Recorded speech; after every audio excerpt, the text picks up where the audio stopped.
Good morning, Market Chameleons, and everyone joining us for the first time. Thanks for coming by and checking out the Market Chameleon pre-market show with this man, Mitri Pargamonic. How you doing, D? Good morning, Will. How are you? Great. You want to start with the disclaimer? Yep. Good morning, everyone. Before we get started, keep in mind, Will and I and Market Chameleon, we're not a registered investment advisor. We're not a broker dealer. We're not telling you what to do. We're just sharing ideas. If you need advice, call your registered investment advisor, call your broker. That's what they're there for, to help answer your questions, give you advice, provide you with guidance. There's the disclaimer. All righty. And let me share my screen. If anyone out there is joining us for the first time, the reason we do this show every morning is to help answer questions you may have about Market Chameleon tools, data, analytics. Also, if you want to discuss strategies or you've seen something unusual and you want to bring it up to the community, ask a question, we could try to look at it, see what's going on. That will benefit the rest of the members. To ask a question, you can put your question on the live chat on YouTube. Will's watching and he'll read it back to me. If you want to come on a show and ask your question live and direct, we also provide a link to Zoom. Click on that link. That takes you over to Zoom. Once you're in Zoom, there's a button, raise your hand. Click on that button. You don't have to turn on your video camera. Once we let you in, everybody could hear you. But then you could ask your question live, direct, navigate as to what you're looking at. And what we'll do is to give a chance for people to continue to come in and ask questions, because there's a little bit of a delay. We'll start looking at the pre-market report, see what's trading in the pre-market hours, get some insights there. If we don't have any questions come in, what I'm going to do is navigate to a different part of the website just to see if we could get some other insights or trade ideas or setups from other places that people tend to have questions. Okay, so let's start out with the pre-market report over here. And these are stocks that are trading in a pre-market hours. We have a list of our most active stocks, biggest percentage gainers, biggest percentage decliners. I see 53 stocks made our percentage gainers list, 109 on the percentage decliners list. From this perspective, it looks like we're lining up for a bearish bias at the open. And you could see from this list that there are a lot of stocks in here that are small cap stocks, could be an ETF, could be a preferred stock, could be a closed-end stock. So anything that trades and listed on the US major exchanges, if it's trading in pre-market hours and it meets our thresholds, it could make this list. And we want to narrow down this list to a group of stocks to get better insights. What I usually start out with is narrowing it down to the S&P 500 companies, see what's going on there. To do that, we could use the filters above. This one in ETF, click on it and drop it down, get a list of ETFs to choose from. SPY, that the first one here is the S&P 500 ETF, which is the S&P 500 constituents. So let's click on that. And when you do that, the list below will get refiltered by stocks that are holdings in the SPY, which again are the S&P 500 constituents. And here we see 3 stocks made our percentage gainers list, 7 on the decliners. So not a huge list, but slightly bearish bias at the open from this perspective. If we didn't have any questions to queue up, well, what I might do is go to one of our trade ideas and discuss it a little bit further. All right, perfect. Okay, so yesterday we did a webinar with Iron Condors Interactive Brokers. Maybe some people came over today from that webinar, and really we look at different strategies, because when you have a certain outlook in a stock, whether it's directional, or you think it's a volatility, or you think it's going to stay in a certain trading range. Options are good, useful securities to structure around those types of outlooks. Okay. And when we talk about these strategies, I'm going to go under here, under news, we publish auto articles, and these articles that we publish over here, really it's to help look at different option strategies with different outlooks and ways to analyze them, measure the risk reward, and what circumstances would these different strategies be useful based on an outlook that you have. So I'm going to do the first one here, Tesla. That was the last one that we did yesterday. So these are yesterday's articles. If you click on it, you could kind of read through them. Okay. So I'm going to go through this kind of quickly and then go to the options chain so we could analyze this a little bit further. And this one, it filtered out a Tesla bullish calendar spread. All right. So when in our system, it goes through different financial analytics, and when certain conditions are hit and triggered, it starts to form an analysis, and then it creates these auto blocks to, hey, you could look at this situation here in Tesla because certain things line up, and if this fits within your outlook, this is a strategy to take a look at. Okay, so this popped up yesterday, and we have a bunch of them. I'm just going to try to go through one because we don't have time to go through all of these. You could see I think we did, I don't know, maybe 30, 40 auto blogs yesterday. And at the top of it, it describes it. Look, we're looking at a Tesla calendar call spread. So what's a calendar spread? Is you're buying an option in one expiration and selling an option in a different expiration on the same strike. All right. And our analysis shows that this calendar call spread has a potential of a 285% return on investment if things go correctly our way. All right. So you could see here, this is a bullish play. Here's the calendar spread over here, the details. This is a bullish play on Tesla. The strategy looks like it has a 285% upside potential. And according to our financial analytics, looks like it's 20% undervalued based on historical benchmarks.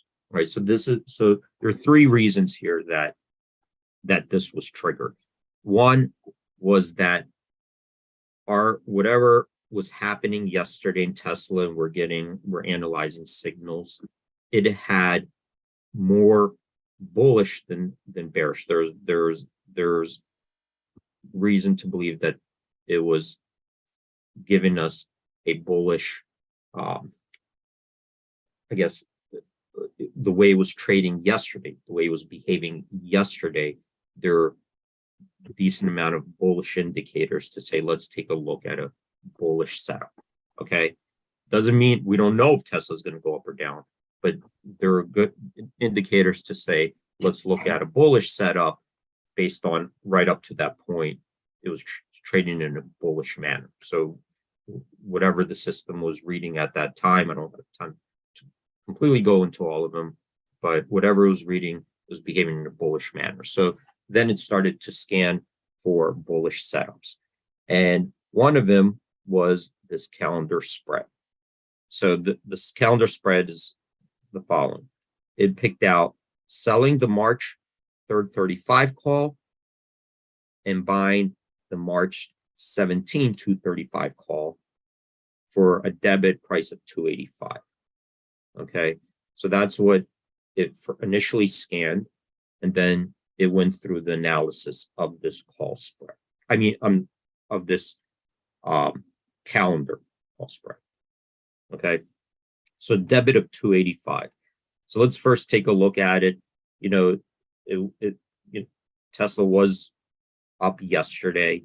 Like I said, there's action in there that looked like it was the stock was acting with pretty good strength. And then it looked at a bullish calendar setup.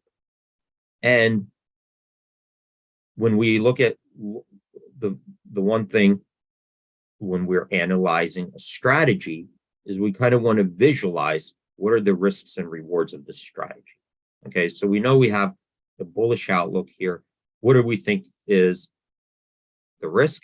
And what do we think is the potential reward? So we could make a better judgment.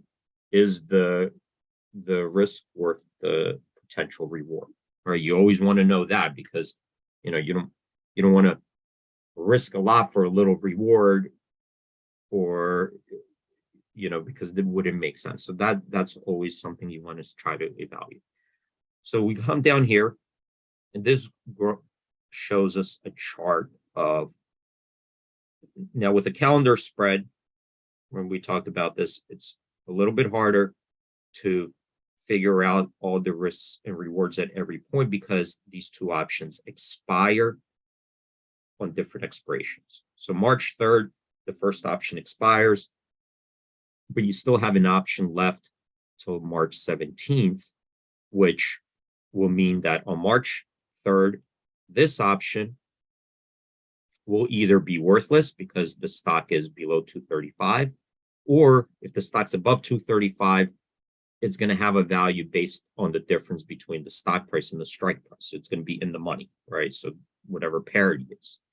But that's pretty easy to calculate on March 3rd. What's not easy to calculate on March 3rd is what this option will be worth, because even if the stock is below 235 on March 3rd, this option can still have value because there's still more time to expiration. Okay, so you'll still have extrinsic value based on the implied volatility where the stock price is. It still has a value that's going to be unknown, right? We need to create an estimate, because that value will really be based on other circumstances and factors that are hard to predict. So what we do is model what we think the implied volatility will most likely be around. Okay, and even if it's in the money, it could have time value. So what our system does do is go back into history and say, on March 3rd, this option will have X amount of days left to expiration. It's going to estimate what the implied volatility of that option usually is, and creates this graph on March 3rd. Okay. And what it's saying here is, look, if the stock, this is our estimate, if the stock is here, and we know that when you're buying a debit spread, that's, that your risk is what you're paying for, right? So you're paying 285. But we believe, that your risk is, here in the red. The stock goes down or stays here. If the stock starts to trend towards the strike, then that is better for you, right? And if at expirations here, and at expiration, if implied volatility reverts to its 50th percentile rank, this is how we estimate this strategy to pay off, right? So March 3rd, you could say that really this strategy is over, because after that, you don't have a time spread anymore. Right? March 3rd expiration is done. That option will either expire worthless or be in the money, but as a time spread no longer exists. So that's where we try to estimate on March 3rd what would be the value of this strategy. So based on that, we give it an upside of 285%. So it could go from 285 right? And if your profit here is $8, there's 285% potential return there on this strategy. And you can see it's a defined risk strategy, right? It's not just selling a call or just selling the put. So that's the first thing we want to kind of do, is visualize the risks and rewards of this strategy, kind of model that out. And then once we do that, let's keep going. You could read more about this in here. Next thing we kind of want to do is see, well, are we getting a good deal? So this strategy is 285, right? And we know that there are a couple things going on here. And one is that we are trading a calendar spread that has a horizontal skew. In other words, there are two different options with two different implied volatilities that expire in different expirations. And that will usually have some skew because one option is more than the other. Implied volatilities are different. So given that, what we want to really measure is the premium differences between these two options, right? So we're paying $2.85, the premium differences. We want to go back in history and say, in similar circumstances, similar situations, if we line up the expirations the same way that they are today, if we line up the stock the same distance away from these strikes, if we did all that and used our analytics that converted all the implied volatilities, did all that stuff for us, right? And it comes back and says, well, what is that on average, where do these two options relative to each other trade? Okay, on average, what do they usually look like versus each other? Is it more than $2.85? So if it is, then this is a pretty good deal because we're getting a discount. Or if it's less than $2.85, then we might be paying up for this calendar spread. So we should have a pretty good reason why we're doing it, because maybe we really believe in this strategy. So that's the next thing we want to take a look at in our analysis. And according to our analysis, the historical average value of this spread by our estimate is $3.54. Okay, so remember, we're spreading off two different options. So the historical average value is $3.54. Right now, it's at $2.85, giving us a discount of 20%. Right, so think of it as like, the yield curve on the, what were the yield, what are the differences in yields along the curve, things like that. Think of it that way. We're looking along the curve, right? Along the time. What are the premium differences between these similar options? So right now it's trading at a 20% discount. And really, when you're doing a calendar spread, keep in mind, you're buying Vega. I'm going to go to the options chain, and we'll analyze it a little bit more. But I just wanted to go through some of the analysis that you're getting right here, right? You guys are getting it right here. This is really to help you guys out. We put it out there. People should take advantage of, but we'll see. So what do we do is we went through 3 points here. One, it filtered out a option strategy with a bullish bias, and that was because it was in line with some of the bullish indicators that Tesla was hitting yesterday. Number two, it found a defined risk strategy, right, that has a good potential return on your investment, right, in a relatively short period of time. So the payoff looks good. on this strategy, and we're getting it already at some discount, which is an edge. In other words, maybe even if it doesn't fully go our way, we did buy it at a discount that if it reverts, if it starts to revert and get pushed back to where it usually trades, we got a little bit of edge. So those are the 3 key points that it hit. Okay. And here it also laid out, so it's at the time of we're using 285 as the cost. You could see that the spread was 270 bid at 285 with a midpoint 278.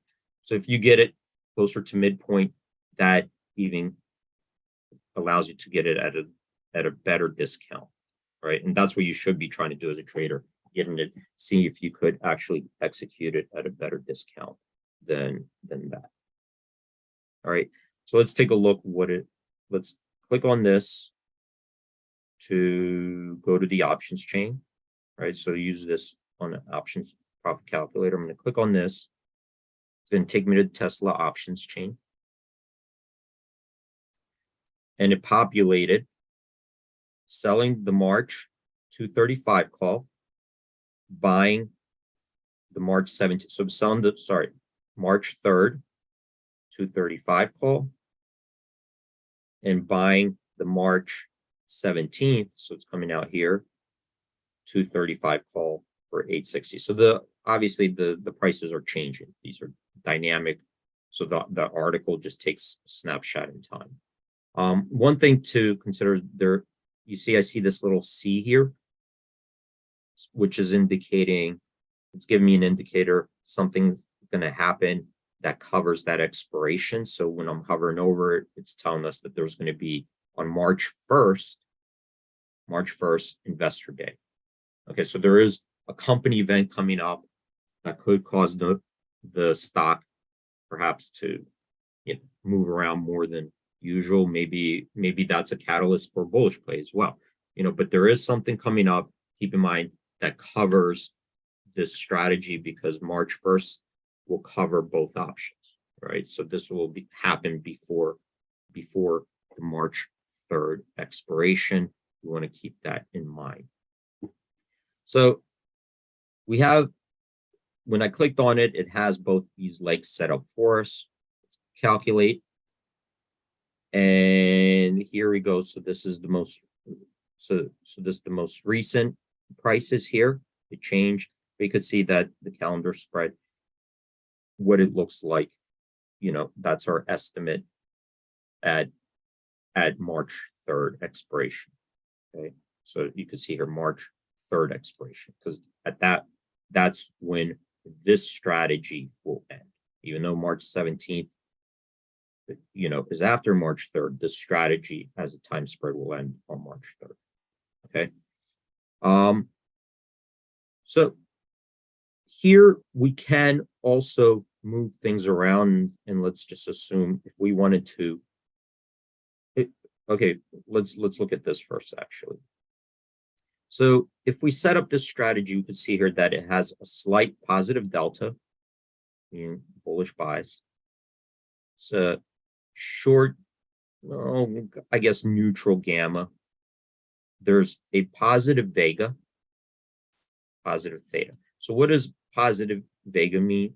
That means that we are long implied volatility, right? We're long volatility, and we want volatility to go up, right? And that's perhaps why this was brought up, because it looks that, given the differences between these two, it looks like you'd be leaning more towards the long vega. So you want volatility to tick up because we're long vega, right?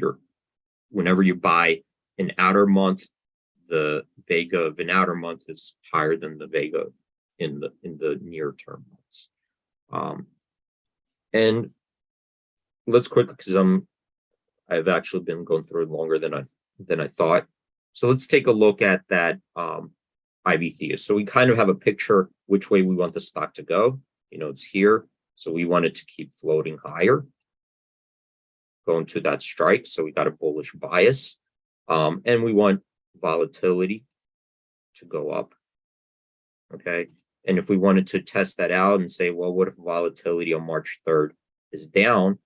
So let's say it's down 5 clicks. 1, 2, 3, 4, 5, right? I'm going to recalculate that. So you can see now it looks a little bit different. Obviously, on March 3rd, this option will still be either worthless or at parity, but the value of this option will change because we lowered the implied volatility. Okay, so you could rerun that and test out different scenarios right here. And if you wanted to do it before March 3rd, you could pick these dates or redraw your line. Another way to look at it is from the IBKR, and we could go over here and we could change this around where we think, okay, based on the last 4 years of data, if we took snapshots of, you could see here, of similar options with similar distance from each other. So you could see option 1, option 2, 12 days left to expiration, 22 days left to expiration, 12.3% away from the spot price, 12.3%. If we did this and went back in history, and the machine already knows that, if there are no earnings, it takes out earnings dates for you. If we went back in history and took snapshots of the relationship between these two options, right? And we have 4 years of data set up, and we have a dynamic IV range, meaning that it's only looking at implied volatilities that are closer to today's implied volatility. So throw out the lowest and highest around that volatility. And if we did that, what would the value of the spread be worth today? And then we could take the average and then the high and the low. So we could see here right now, it's closer to the low and it's below the average. So that was one of the reasons this was filtered out. Okay, so it was doing all that analysis already for you, but then you could come here, and if you want to play around with it and change the number of years, maybe you want to change all results and see, you don't care where the implied volatility was at the time, you could just change those parameters, reload it, so then you get a different picture, right? So if 2 years of data, implied volatilities, no matter where they were. So it's up to, that's something as a trader you want to go and look at different situations, build different scenarios, good cases, bad cases. You want to go in here and do that yourself, right? So because there's many different combinations. But we're right up at 9:30, Will. Kind of wanted to. Rob was asking, actually, first, everyone was really thankful. Some people didn't even know this page existed, where you actually had these Dimitri articles. So that was super helpful. But Rob was asking, please show how he got to the first screen showing the trade again. I guess he wants to know where. Right. So under news, original articles, I started here. And when you're under the article, once you're in here, you see here, it says click to view the strategy in the options calculator. So if you want to see where it is lined up right now, because obviously this is just taking a moment in time, right? It's not, you can't write, articles can't be dynamic, changing as things move. So it took it a moment in time. They're like, you want to see right now where it lines up. So click here to view the strategy. And when you click on it, it'll take you to the options chain and it'll auto populate the legs for you. So you could start that analysis, yourself. All right, perfect. We did have a question from a new chameleon who just popped on today, IK. When we take a trade with edge based on the screener, should we target for the fair value? I guess when he's looking to execute a trade. So no, so it's not a target price. It's more of a benchmark to say, to do the following, that you still need to have an outlook on the stock that's consistent with this strategy. So in this situation, Tesla, you still need the outlook to be, I'm bullish on Tesla, and whatever the other risks are, the Vega risk, all these, you still have to have this type of outlook, because obviously if you think the stock's going to go down and goes down, then this strategy doesn't pay off to that side, right? So you still need to have that outlook. And what the benchmark does is tell us, well, if I have this outlook and there's this strategy here that's $2.85, is this a crazy price to pay? Because even if I have this outlook, if I'm paying such a crazy price that it could go my way, but I could still lose. Like, anybody ever buy an option, a call option, the stock goes up, but your call still goes down? Well, Ooh, I hate that. you're trying not for those types of situations not to happen. So that's why you value, am I paying a crazy price for this? And what is usually the price of this call? And is it a reasonable price? Is it potentially undervalued? Because you're not targeting necessarily that Theo value as much as the Theo value is helping you with the analysis.